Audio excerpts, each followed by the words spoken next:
Hello guys, good morning. आज हम पढ़ने वाले हैं जर्नल स्टडीज का प्रैक्टिस सेट नंबर 68 और यहाँ आपको प्रोवाइड होते हैं 20 क्वेश्चन। एक क्वेश्चन आपसे पूछता हूँ जिसका आंसर आपने कमेंट बॉक्स में कमेंट करना होता है। ये सभी क्वेश्चन आपके एलटी ग्रेड एग्जाम के लिए वेरी रेलिवेंट क्वेश्चन है। इन क्वेश्चनों के आपने नोट्स बनाने हैं और साथ के साथ इनको याद भी करना है। इन क्वेश्चनों को आप पीडीएफ में भी डाउनलोड कर पाएंगे। साथ ही गाइज आप लोग हमारे टेलीग्राम चैनल नेक्स्ट फेम को जरूर ज्वाइन कर ले और हमारा टेलीग्राम ग्रुप फ्यूचर मेकर्स आपको डिस्क्रिप्शन बॉक्स में लिंक मिल जाएगा, इसको ज्वाइन कर ले। और 9:30 पर डेली बेसिस पर आपको क्विज कराए जाते हैं और आप लोगों को पता है जनरल स्टडीज का जो टॉपिक है वह 30 नंबर का टॉपिक है और क्विज की इंपॉर्टेंस क्या है यह आपसे बेहतर कोई नहीं जानता। सो गाइज जरूर ज्वाइन करें। स्टार्ट करते हैं अपनी आज की क्लास को। फर्स्ट क्वेश्चन है, गैलरस ज्वालामुखी किस देश में स्थित है? राइट आंसर कोलंबिया में है गैलरस ज्वालामुखी। कोलंबिया किस कॉन्टिनेंट में है? तो यह साउथ अमेरिका कॉन्टिनेंट में है और साउथ अमेरिका में ही कौन सी रिवर है? Amazon river. अमेजन रिवर दुनिया की सबसे बड़ी नदी है और सबसे लंबी नदी कौन सी है? तो वह है नील नदी, दुनिया की सबसे लंबी नदी है। वहीं गैलरस ज्वालामुखी की हम बात करें तो यह सी लेवल से 4276 मीटर की ऊंचाई पर है और फर्स्ट टाइम इरप्शन कब देखा गया था गैलरस ज्वालामुखी से? तो 7 दिसंबर 1580 को। यह भी आप याद रखेंगे। वहीं एक पॉइंट आपको याद रखना है ज्वालामुखी से कि इंडिया में है बैरन आइलैंड। यह इंडिया का एक्टिव वोल्केनो है, इसको आपने याद रखना है। और यह कहां पर पड़ता है? तो यह अंडमान एंड निकोबार आइलैंड में पड़ता है। अंडमान एंड लिटिल निकोबार को कौन अलग करता है? तो 10 degree channel Andaman and little Nicobar को अलग करता है। यह पॉइंट भी आपके लिए इंपॉर्टेंट पॉइंट है। नेक्स्ट क्वेश्चन है, थोसेगर वाटरफॉल किस राज्य में स्थित है? राइट आंसर महाराष्ट्र में है थोसेगर वाटरफॉल। यह आपके लिए इंपॉर्टेंट है और यह महाराष्ट्र के कोंकण क्षेत्र के सतारा शहर के पास थोसेगर गांव में स्थित है। वहीं महाराष्ट्र से आपको याद रखना है कि महाराष्ट्र में तारापुर पावर एनर्जी स्टेशन है। और एक क्वेश्चन जो कि कंफ्यूज करता है नरोरा को लेकर, नरोरा है उत्तर प्रदेश में और तारापुर है महाराष्ट्र में। नेक्स्ट क्वेश्चन है, पृथ्वी के उत्तरी गोलार्ध में रहने वाली कुल मानव आबादी का अनुमानित प्रतिशत क्या है? राइट आंसर 90% है मानव आबादी जो कि उत्तरी गोलार्ध में रहती है, नॉर्दर्न हेमिस्फीयर में रहती है। अब यह कितनी जनसंख्या है? तो अप्रोक्सीमेशन है कि टोटल जो पॉपुलेशन है 7.3 बिलियन है और नॉर्दर्न हेमिस्फीयर में 6.57 बिलियन लोग रहते हैं। तो आप परसेंटेज फाइंड आउट कर लो, 90% के अप्रोक्स लोग रहते हैं नॉर्दर्न हेमिस्फीयर में। वहीं यदि हम बात करें इंडिया की तो इंडिया किस हेमिस्फीयर में पड़ता है? तो यह नॉर्दर्न हेमिस्फीयर में है। सपोज ये अर्थ है, अर्थ को 0 डिग्री से कौन गुजरती है? तो यह गुजरती है इक्वेटर।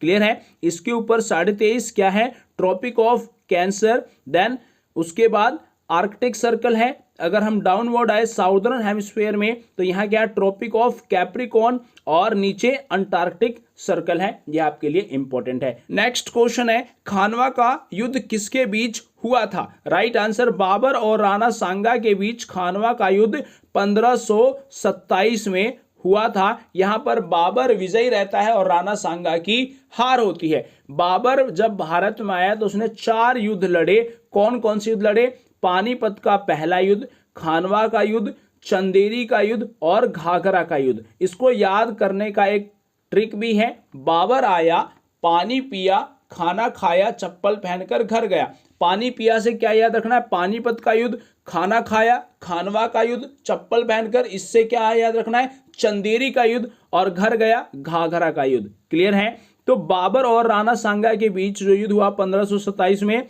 17 मार्च 1527 को यह युद्ध होता है। पानीपत का पहला युद्ध लड़ा गया बाबर और इब्राहिम लोदी के बीच में। यह लड़ा जाता है 1526 के काल में। और 28 में कौन सा युद्ध लड़ा इन्होंने? तो यह चंदेरी का युद्ध। और 29 में घाघरा का युद्ध होता है। चारों युद्ध में बाबर विजयी रहता है। यह भी आप याद रखेंगे। नेक्स्ट क्वेश्चन है, प्राचीन विजयनगर नगरी की स्थापना कौन सी शताब्दी में हुई थी? राइट आंसर 14वीं शताब्दी में विजयनगर की स्थापना हुई थी। और किसने की थी? हरिहर एंड बुक्का ने इसकी स्थापना की थी 1336 में। क्लियर है। नेक्स्ट क्वेश्चन है, मार्च 1944 में इंडियन नेशनल आर्मी ने किस नगर पर अपना अधिकार कर लिया था? राइट आंसर कोहिमा पर अधिकार कर लिया था। और कोहिमा क्या है? नागालैंड की कैपिटल। यह आपके लिए इंपॉर्टेंट होगा।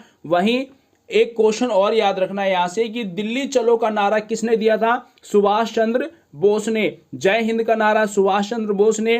तुम मुझे खून दो मैं तुम्हें आजादी दूंगा, किसने कहा था? सुभाष चंद्र बोस ने। यह भी आप याद रखेंगे। नेक्स्ट क्वेश्चन है, अंतरराष्ट्रीय मानक संस्थान का मुख्यालय कहां स्थित है? राइट आंसर जिनेवा में है अंतरराष्ट्रीय मानक संस्थान का मुख्यालय। और इसकी एस्टैब्लिशमेंट कब हुई थी? 1947 में। और जिनेवा कहां है? स्विट्जरलैंड में। यह भी आपको याद रखना है। नेक्स्ट क्वेश्चन है, निम्नलिखित में से किसने प्रथम सुरक्षित टीकाकरण विधि विकसित की थी? राइट आंसर एडवर्ड जीनर ने पहली बार टीका को विकसित किया था, वैक्सीन को विकसित किया था। और यह पहला टीका इन्होंने किसका बनाया था? चेचक का। यह भी आपके लिए इंपॉर्टेंट है। वहीं अलेक्जेंडर फ्लेमिंग से आपको याद रखना है कि पेनिसिलिन की खोज किसने की? अलेक्जेंडर फ्लेमिंग ने। वहीं लुई पास्चर ने किसकी खोज की थी? रेबीज के टीके की लुईस पास्चर ने खोज की थी। वहीं जोनास सॉल्क ने किसकी खोज की थी? तो पोलियो वैक्सीन की खोज की थी जोनास सॉल्क ने। यह भी पॉइंट आपके लिए इंपॉर्टेंट होगा।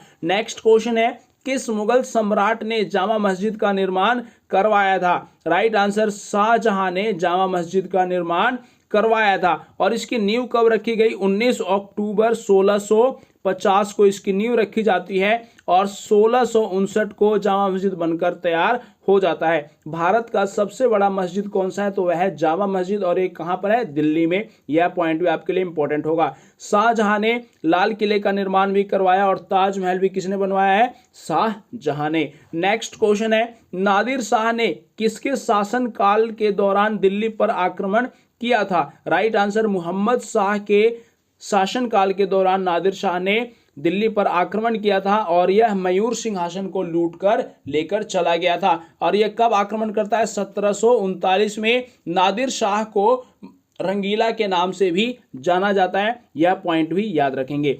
नेक्स्ट क्वेश्चन है, बिरजू महाराज कौन सी नृत्य शैली के विख्यात नर्तक हैं? राइट आंसर कथक के हैं बिरजू महाराज नर्तक। यह आपके लिए इंपॉर्टेंट होगा। और कथक नृत्य कहाँ का शास्त्रीय नृत्य है? तो यह है उत्तर प्रदेश का। यह आपके लिए इंपॉर्टेंट हो जाता है। वहीं भरतनाट्यम कहाँ का है? तो यह तमिलनाडु। उड़ीसी कहाँ का है? उड़ीसा का। कुचिपुड़ी कहाँ का है? तो यह है आंध्र प्रदेश का। वहीं कथकली की बात हो तो कथकली कहाँ का होगा? तो वह होगा केरल का।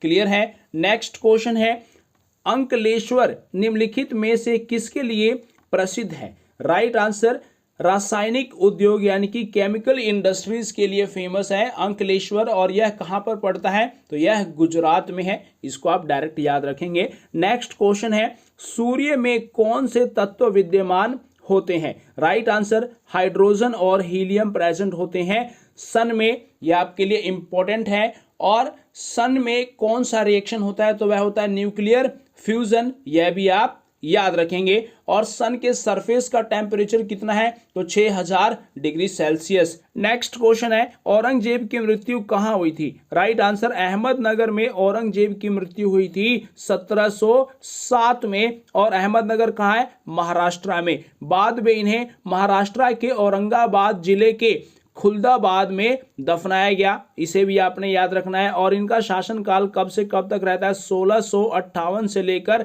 1707 तक इनका शासनकाल रहता है। नेक्स्ट क्वेश्चन है, निम्नलिखित में से भारतीय संविधान का कौन सा अनुच्छेद अस्पृश्यता प्रथा का उन्मूलन करता है यानी कि अनटचेबिलिटी की बात करता है? तो वह है article 17 abolition of untouchability. Clear है। यह फंडामेंटल राइट्स है। और फंडामेंटल राइट्स अमेरिका से लिए गए। फंडामेंटल राइट्स टोटल 6 हैं। और यह कहां से कहां तक है? तो आर्टिकल 12 से लेकर आर्टिकल 35 तक है फंडामेंटल राइट्स। संविधान के पार्ट 3 में है यह फंडामेंटल राइट। अब कौन कौन से फंडामेंटल राइट्स है वह भी आप जान लीजिए। तो पहला है आपके पास राइट टू इक्वालिटी, जो कि आर्टिकल 14 से लेकर 18 तक है। दूसरा राइट टू फ्रीडम 19 से 22 तक।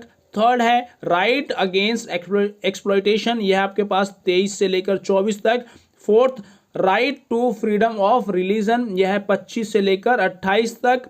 फिफ्थ है right to cultural and educational right, यह 29 से लेकर 30 तक। और आपके पास राइट टू कॉन्स्टिट्यूशनल रेमेडीज, यह है आर्टिकल 32, जो कि आपका फंडामेंटल राइट का छठा राइट है। यह सभी राइट्स भी आप याद रखेंगे। नेक्स्ट क्वेश्चन है, किस संविधान संशोधन द्वारा भारतीय संविधान की प्रस्तावना को पहली बार संशोधित किया गया था? राइट आंसर 42वें संविधान संशोधन के द्वारा पहली बार संशोधित किया जाता है। और कब किया गया? 1976 में, इंदिरा गांधी के समय में। यह भी आपके लिए इंपॉर्टेंट होगा। अब इसमें क्या चेंजेस किए जाते हैं वह समझिए। पहले संविधान में होता है क्या है? सोवर्जियन डेमोक्रेटिक रिपब्लिक, क्लियर है। अब इस वर्ड को चेंज कर दिया गया और कौन से वर्ड लाए गए? Sovereign socialist and secular democratic republic में चेंज कर दिया जाता है, क्लियर है। नेक्स्ट क्वेश्चन है, संयुक्त राष्ट्र की स्थापना कब हुई थी? राइट आंसर 24 अक्टूबर 1945 को संयुक्त राष्ट्र की स्थापना हुई थी। सैन फ्रांसिस्को कैलिफोर्निया में इसकी स्थापना हुई थी, यूएसए में, क्लियर है। और इसका हेडक्वार्टर कहां पर है? न्यूयॉर्क, यूएसए, यानी कि संयुक्त राष्ट्र अमेरिका में इसका हेडक्वार्टर है। अब इसकी स्थापना कब होती है? सेकेंड वर्ल्ड वॉर के बाद में। सेकेंड वर्ल्ड वॉर कब से कब तक हुआ? 1939 से लेकर 1945 तक सेकेंड वर्ल्ड वॉर चलता है। नेक्स्ट क्वेश्चन है, बांदीपुर राष्ट्रीय प्राणी उद्यान कहाँ स्थित है? राइट आंसर कर्नाटका के मैसूर जिले में यह स्थित है। और वहीं आपको मैसूर से याद रखना है कि टाइगर ऑफ मैसूर के नाम से किसे जाना जाता है? तो वह है टीपू सुल्तान को, क्लियर है। नेक्स्ट क्वेश्चन है, पानीपत के तीसरे युद्ध में मराठाओं को किसने हराया था? राइट आंसर अफगानों ने मराठाओं को हराया था। मराठा सेना का नेतृत्व किसने किया था? सदाशिवराव भाऊ ने। और अफगान सेना का नेतृत्व किसने किया था? अहमद शाह अब्दाली ने। और पानीपत का तीसरा युद्ध होता है जो कि 1761 में हुआ। मराठा की हार होती है और अफगान विजयी होते हैं। इससे पहले 2 युद्ध और हुए पानीपत के, 1526 में जिसमें बाबर ने इब्राहिम लोदी को हराया था। और 1556 में दूसरा युद्ध हुआ जिसमें अकबर ने हेमू को हराया था। यह भी आप याद रखेंगे। नेक्स्ट क्वेश्चन है, भारत की पहली बोलती फिल्म कौन सी थी? क्या है इसका राइट आंसर? राजा हरिश्चंद्र, आलम आरा, दुनिया ना माने आदमी।